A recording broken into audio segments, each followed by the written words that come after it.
Meron kang baril, di po ba? Yes po, Your Honor. Expired po yung license nun, Your Honor, kaya tinunover ko po kay Major Quijana. Alam mo ba na yung baril na yun, yun na yung nakita doon sa vault ni Mr. Lee? Inabot po sa akin ni Police Major Quijana yung baril. Kinuha na ni Police Staff Sergeant Democrito. Demokrito. Sino ang nag-utos sa iyo na dalhin mo sa taas yung baril? Police Major Jason Quijana po. Ilang taon na po kayong nagsisilbi kay Mr. Lin? 6 months pa lang po.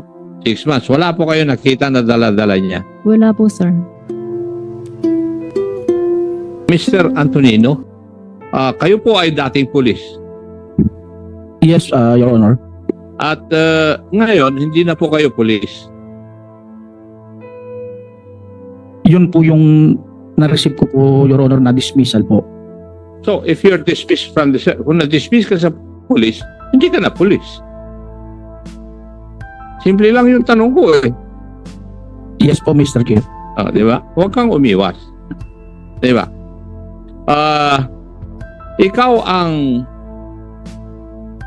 dating pulis, na nung pulis ka, ikaw naging daan ni Mr. Michael Novicio at Mr. Rainier Macadat na makilala nila si Major Quijana.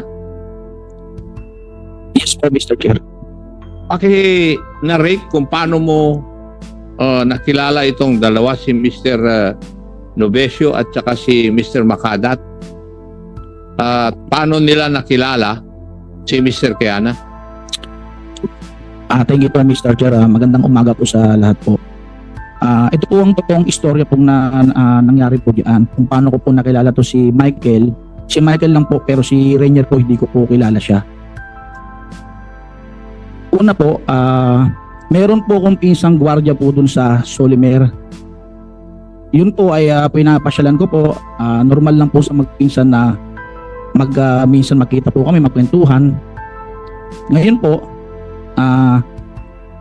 bandang gabi po yun, nung ako'y pauwi na po, may nadaanan po ako na sasakyan. Yun po, na bali nadaanan ko po doon si Michael. Meron po kasi akong nadaanan po na sa kanila po na nakita po na may ginagawa po sila doon sa may harapan po ng sasakyan. Which is po yung plaka po. Ngayon po, bilang isang pulis, may instinct po tayo na inotion ko po sila na ano po yung ginagawa po nila dyan. At nung ako po bumaba ng sasakyan, upon verification, tinanong ko po sila at narinig ko po kay Michael na nagsabi po siya sa akin na patay, yari na. Ngayon po, nung i-check ko po yung ORCR ng kanilang sasakyan, yung Toyota Alphard, binigay naman po sa akin ni Michael na hindi ko naman po siya na pinuwersa na ibigay sa akin. Sabi ko po, check ko lang po yung ORCR ng sasakyan. Then nung pagka-check ko po ng ORCR at dun sa plaka na nakakabit dun sa may sasakyan ng Alphard, magkaiba po yung nakakabit dun sa plaka ng sasakyan. At yun na po, doon na po kami nagsimula na magsabi sa akin si Michael na, Sir, na huli nyo na rin po kami. Meron po kaming ilalapit sa inyong malaking problema ng aming opisina. Which is po yung tungkol nga po dun sa barel, then dun po sa mga boss nilang Chinese. Pati rin po yung tungkol po, nabanggit din po na sa akin yung tungkol po sa mga babae na dinadala po nila ng personal dun sa high class casino.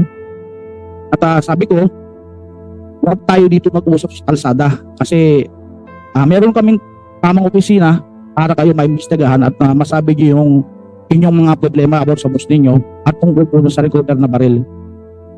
At nabanggit din po nila sa akin yung tungkol po sa pera na meron daw po silang nakikitang pera ng boss nila at yun po at sila mismo yung nag-escort po dun sa boss nila na may pera po silang kinukuha dun somewhere sa high class casino, which is hindi ko na po mabanggit yung pangalan nung kung casino po yung sinabi po nila sa akin. At yun po,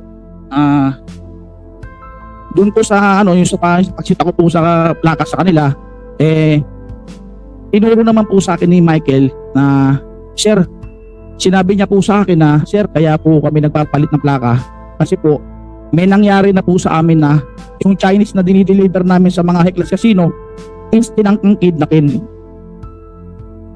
Yun po ang sinabi niya sa akin. Kaya po kami nagpapalit ng plaka para iwas po kami sa mga kidnapper na Chinese.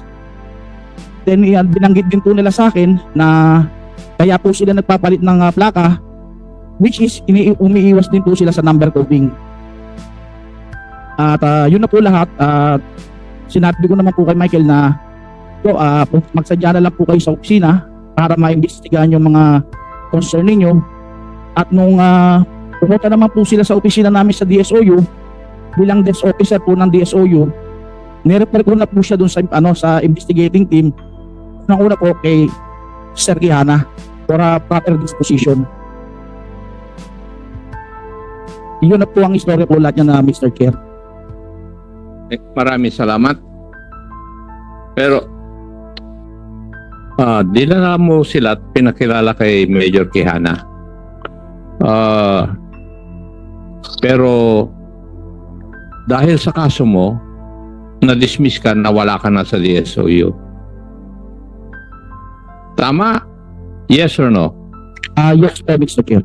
At dahil doon, si Major Quijana na ang humawak sa dalawa.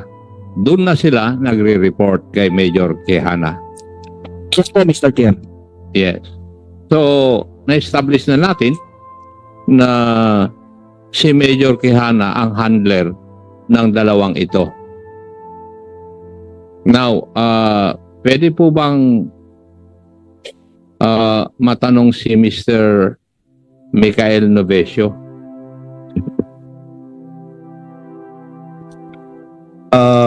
Sige, Michael Nobesia. Lagi ako nagkakamali sa apelido niya. Nobesia. Nobesio. Michael Nobesio can answer. Yes, sir. Good morning po. Yeah. Michael, totoo po ba lahat yung sinabi ni Mr. Antonino? Yes po, Doon Your kayo Honor. malapit sa Solimare na huli? Sa may Asiana po, Your Honor. Yes, Asiana. Magkalapit ba yung Asiana at saka Solimare? Kanto lang pong pagitan, Your Honor. Okay, thank you. So kung totoo lahat yun, totoo rin na ang pinagre-reportan nyo pag napupunta kayo sa DSOU ay si Major Quijana na. Yes po, Your Honor. At siya na rin ang kumakausap sa inyo. Yes po, Your Honor. Siya rin, siya rin ang pinagsabihan ninyo tungkol sa inyong boss na si Mr. Lin. Yes po, Your Honor. Tungkol sa mga baril, tungkol sa mga pera, Yes po, Your Honor. tungkol sa mga babae. Yes po, Your Honor. Yes, yon. At ang ginawa niya ay, dahil dun sa inireport ninyo, plinano kung paano i-raid yung bahay. Yes po, Your Honor. At sinabi sa inyo na kung po pwede, kayo ang maging deponent doon sa pag-apply ng search warrant sa West. Yes po, Your Honor. Pinilit mo niya kami maging deponent. Anong ibig nyo sabihin pinilit kayo? Para daw po, legal daw po yung Paano pagpas. pagpipilit po sa inyo? Ang sabi po niya sa amin, Your Honor, na kailangan niyo maging deponents para maging legal ang pagpasok natin. Hindi po namin alam, Your Honor, kung ano po yung deponents. Aha. So ginawa po ninyo yon. Ano po ang, pwede po bang sa pagkatanda ninyo, totoo bang ang application ay para sa illegal firearm? Yun po yung nabasa ko po doon, Your Honor. Yes. Dahil sinabi niyo na may firearm si yung boss ninyo. Opo, si Your Mr. Honor. Lin. Mayroong isang Bushmaster at saka may isang pistol. Yes po, Your Honor. Pero wala namang Bushmaster at saka pistol. Bushmaster na nakuha pala doon sa 1811. Wala sa report. Hindi ko po alam, Your Honor eh. Oo. Aha. Meron kang baril, di po ba? Yes po, Your Honor. Paki-describe nga ninyo kung anong klaseng baril meron po kayo. 45 po, Desert Storm po. Desert Storm Chrome. Caliber 45. Yes po, Your Honor. At meron ba lisensya yun? Yes po, Your Honor. Expired po yung license nun, Your Honor. Kaya tinunover ko po kay Major Quijana. Kasi gun ban din po ng mga panahon na yun kasi natatakot po ako mahuli. Sabi niya po sa akin, tutulungan daw po niya ako mag-renew. Pero hindi na renew. Hindi po na-renew, Your Honor. Alam mo ba na yung baril na yun, yun na yung nakita dun sa vault ni Mr. Lee? Nabalitaan ko lang po, Your Honor. Ayun po yung pinangtanim pong ebidensya. General Tates, sino na yung mga pulis na nag-disassemble ng mga baril?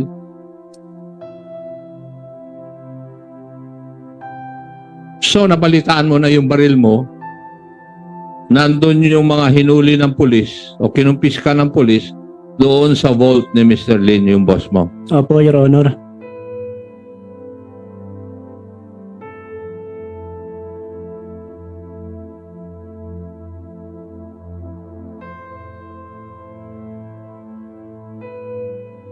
Nandyan na yung please identify yourself. Good morning, Mr. Chair. Good morning to this honorable committee. I am Police Staff Sergeant Genesis Ruiz, Your Honor. Ikaw nung nakarang hearing, ikaw ang nagtestigo na kayo ang nagkalas nung baril na Desert Storm. Ganito po yung scenario, Your Honor. Yung kwento. Dumating po ako sa office, inabot po sa akin ni Police Major Quijana yung baril na kahintulad doon sa nababanggit ng ating deponent na si Michael Novicio. Yung Chrome, tas Desert Storm. Pero may serial number pa po yun. Hindi ko lang po talaga maalala kung ano po yung serial number. Pinakalas po sa akin yun po, Your Honor. Yun lang po. Tapos kinuha na ni Police Staff Sergeant Democrito. At si Sergeant Democrito, siya ang naglinis ng baril para magmukhang kapanipaniwala na hindi lumang baril yon. Yes, Your Honor. Yes. Which dininay naman ni Sergeant Democrito. Kaya nga binibigyan kanina ng pagkakataon ni chairman na magsalita ng totoo pero ayaw pa rin. Noong Your Honor, parang may narinig din po kasi akong inutosan ni Police Major Quijana na kumuha ng grinder, isa sa kasama namin. Dito po siya, Your Honor, yung kasama namin na utosan. na Kumuha ng grinder, Your Honor. driver, Grinder. na sige, talagang inayos talaga.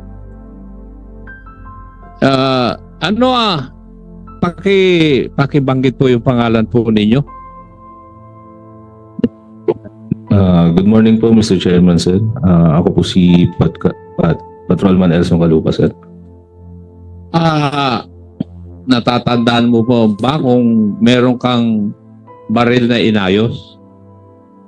Sa baril na inayos po, Mr. Chair, wala po. Bali, during that time po, may trabaho sa driver namin na nabasa ko lang po. Nagpaalam po ako na malilate. Dahil ako lang po yung wala, bali nautusan po sa akin na po pinadala yung grinder, sir. Para saan yung grinder na yun? During that time, Your Honor, wala po akong idea kung saan po. Basta sinunod ko na lang po. Nagdala po ako sa opisina. Kanino mo binigay yung grinder? Binigay ko po kay Sir Democrito, sir. Kay PSSG Democrito. Tapos after nun, sir, di ko na po alam kung saan nila ginamit, sir. Sa pagkaalam po ninyo, saan po ba ginagamit yung grinder na yan? Pagtungkol sa baril. Yes, sir. Kung sa baril po gagamitin, pwede po sa serial number, sir. Yeah. Thank you. So, Yes, sir. napapatunayan natin na sinasabi nila na may baril yung si Mr. Lin o yung Chinese, may Bushmaster, may Kwan, ang pinagtataka ng representanting ito ay kung bakit kailangan pang magdala ng baril na pang-planting kung sigurado na may baril talaga yung subject ng search warrant. So, ibig sabihin, plinano talaga ito na just in case walang makitang baril o kaya kung may baril, gagawing savings, ay merong ipapalit na baril. So, si Mr.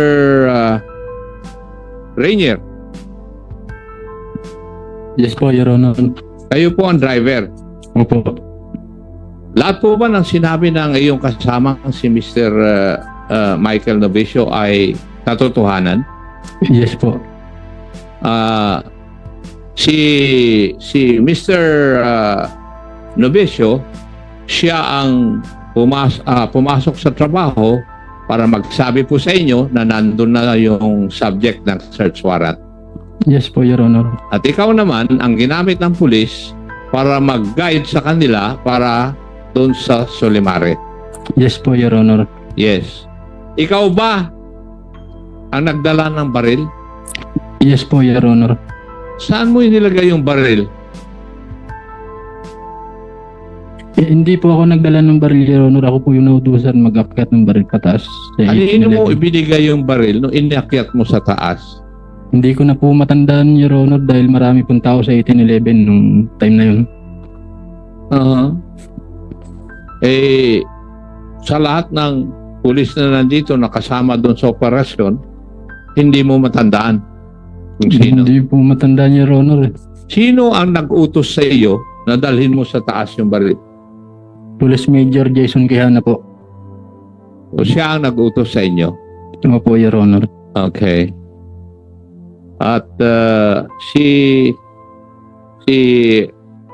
Michael, ikaw rin ang nagsabi sa pulis na may inalagaan na mga babae yung iyong boss. Yes po, Your Honor. At ikaw ang driver, nagdadala sa lahat ng mga dapat puntahan ng mga babae. Bodyguard po, Your Honor. Opo, ako, kapa ko po Yes. nagbabantay sa mga babae po. At ang driver ay si Rainier. Your Honor, paiba-iba po kaming kasamang driver. Okay. Thank you. Rainier, sinong nasa babaeng nasa tabi mo? Translator po Siya- namin yan, Your Honor. Morales, Miss Morales, no? Siya yung isa sa mga katulong doon, Chairman Akop. Yes Ah. po. Miss Morales, Yes po. yun pong sinabi lahat ni Rainier at saka si Michael, katotohanan po yun. Wala po akong alam sa barrel, sir. So, ibig sabihin, kayo na ang nandun sa 1811, pero wala kayong nakikitang baril na dala-dala o nandun sa 1811 na pag-aari ng iyong boss. Yes, Your Honor. Wala po akong nakikita. Wala. Wala po. Now, that explains the reason why kailangan magkaroon ng dadalhin na baril para i-planting. So, wala. Wala po. Wala kang nakita. Ilang taon na po kayong nagsisilbi kay Mr. Lin? 6 months pa lang po. 6 months. Wala po kayo nakita na dala-dala niya. Wala po, sir. Okay. Mr. Chair. Congressman ako, may kanting tanong lang ako doon. 6 months ka doon. So, pero yung anong trabaho mo doon? Naglilinis ka ng... Translator po. so, nagta-translate ka tapos naglilinis ka. Opo. Yung mga kwarto ba doon, nagpapasok mo lahat yun? Opo. So, doon sa subject na kwarto, alam mo naman na meron doon, di ba, yung opisina, doon sa may CR. Opo, opo. Kasi doon nakuha yung baril di ba? Opo. Di ba, saka yung mga magazine. Opo. So, may mga nakikita ka bang mga magazine doon ng baril? Wala, sir. Wala po. Okay.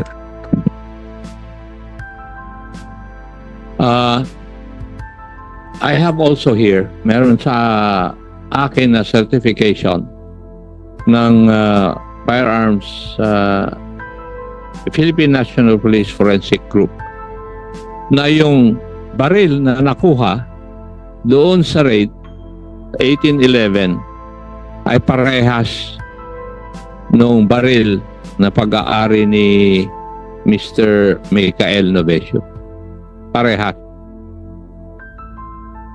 So, ano ang sinasabi nito na yung baril na nakuha dun sa 1811 ay yung baril ni Mr. Novesio, ni Michael, na ibinigay kay kay Colonel Quijano or Major Quijano, Quijana. At yung grinding machine ay yun ang ginamit na pag-deface ng serial number dahil nakalagay dito na defaced yung serial number nung baril na nakuha dun sa Unit 1811. Vice Chair, can we be clarified, no? Para at least i-clarify mo sa amin, ikaw galing ka diyan. So, there are two types on how to identify yung barrel, no? Una, syempre yung serial. So, yung serial, kapag binura mo na yung serial, parang wala ka ng chance, no? Para makakilala kung sino may-ari nito. Pero with this kind of certification coming from the forensic, dito yung cartridge niya, saka yung first shot is being recorded as one way of trying to find out sino ang may-ari ng barel. At dito, napatunayan natin na certification galing sa PNP, no? Ito yung in-explore ni Congressman Acop, na pinapatunayan sa forensic na yung baril na ginamit doon sa 1811 ay galing kay Michael, na binigay ni Michael kay Major Quijana. So you can proceed. Can you confirm what I've said? Kasi hindi naman ako pulis, tama ba yan? Yes. Kasi may kanya-kanyang karakteristik yung yung bore ng firearm which I think hindi alam nitong mga pulis na ito.